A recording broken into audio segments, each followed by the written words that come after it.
Segredos do arquivo. Hoxe desvelaremos o intento de fuga duns perigosos presos confinados no castelo de San Antón da Coruña. Extra, extra, do Diario de La Coruña. Intento de fuga duns presos do castelo de San Antón. Estes presos eran os xefes das revoltas ocorridas en Burgos en 1820 para acabar co trienio liberal instaurado en España. Aínda sen coñecer a ninguén na cidade da Coruña, contactaron co capitán dun quechemarín. Acordaron con el a súa fuxida a Francia, a cambio dunha cuantiosa suma de 4.000 duros e 1.000 máis cando estivesen a bordo do barco. Isto chegou a oídos do xuíz de primeira instancia da cidade, que nas súas primeiras pescudas descubriu que foi Juana Cordal, veciña de Garás, quen contactou co capitán do barco para levar a Francia 14 homes e unha muller. Juana lavaba a roupa dos presos líderes, Dionisio Carro e Domingo Baso y Mozo. Este traballo conseguírallo o capitán Jacinto Presa, amigo seu e do seu marido, que transportara os presos no seu barco desde Santander. Pero como lle facían chegar as súas instruccións? Preguntaba o xuíz. Se ela non podía entrar no castelo e eles non podían saír. Era Gregorio do Porto, outro preso que facía as veces de asistente destes homes, o que levaba a Juana Cordal mensaxes e notas escondidas entre as roupas que ela debía lavar. Entre as roupas! O xuíz non daba crédito ao que estaba a descubrir. E preguntábase con gran asombro: que fai entón o gobernador do castelo para permitir tales excesos? Non é o seu deber custodiar a estes presos tan importantes? Non é o seu deber impedir que se comuniquen co exterior? Con estas preguntas na cabeza, presentouse no castelo. Alí interroga a don Francisco de Paula Ramos, gobernador do mesmo, quen tratou de mostrarlle o celo co que custodiaba a estes prisioneiros.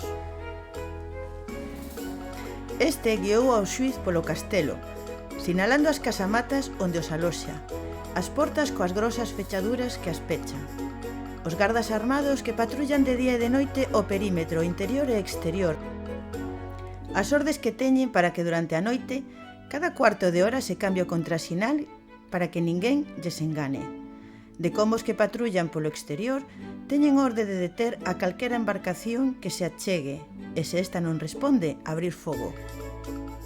Despois conduciuno aos seus aposentos, onde lle convidou a un refresco e recalcou as medidas de seguridade tomadas cos presos, como se lían todas as cartas que recibían e as que enviaban. Mentres tomaba notas, o xuíz preguntou: revisaron as súas celas? Non vai a ser que teñan escondido diñeiro ou os plans de fuga? Caramba! Exclamou o gobernador. Non se me ocurreu. Non se lle ocurreu. Vai a carceleiro, dixo o xuíz. Por un momento, o gobernador miroulle con odio e chamou aos gardas para que os acompañasen a revisar as celas.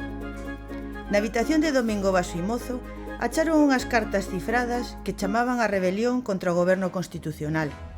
Nelas, un tal varón dá conta do contingente de homes armados que están reunidos nos arredores de Betanzos.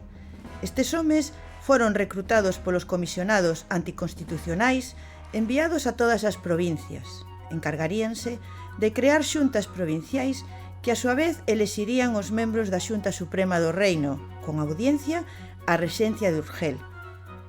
Niño de absolutistas! Traizón! Traizón ao noso goberno constitucional! Pensou o xuíz, que seguiu preguntándose: como é posible que tal misiva estivese en mans de Domingo Baso? Sei que o propio gobernador do castelo está implicado no complot? Sí, decide o xuíz, xa que descubriu que estes presos tan perigosos charlaban e xogaban as cartas e a lotaría co gobernador do castelo. Non é de extrañar que o destituíran do seu cargo. O promotor fiscal que recibe a información do investigado neste intento de fuga conclúe que os plans os organizou Dionisio Carro, capitán de cabalería, que fora condenado a 10 anos de prisión pola Audiencia Territorial de Valladolid.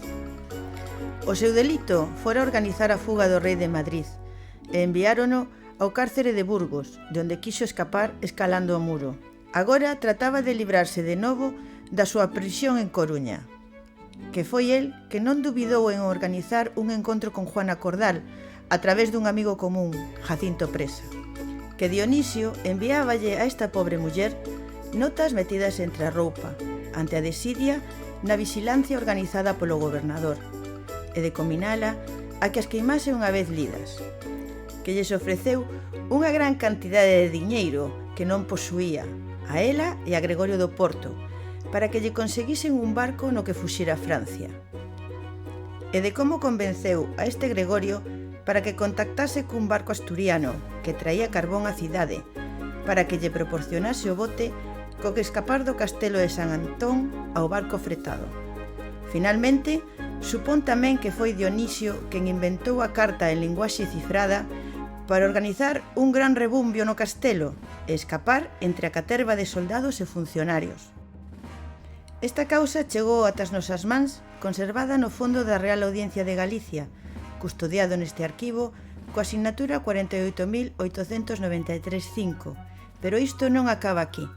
No fondo da Alcaldía Maior de Ferrol e da Graña atoparán as probas do terrible final que tiveron estes presos e outros moitos en xullo de 1823, cando foron lanzados ao mar diante do castelo de San Antón.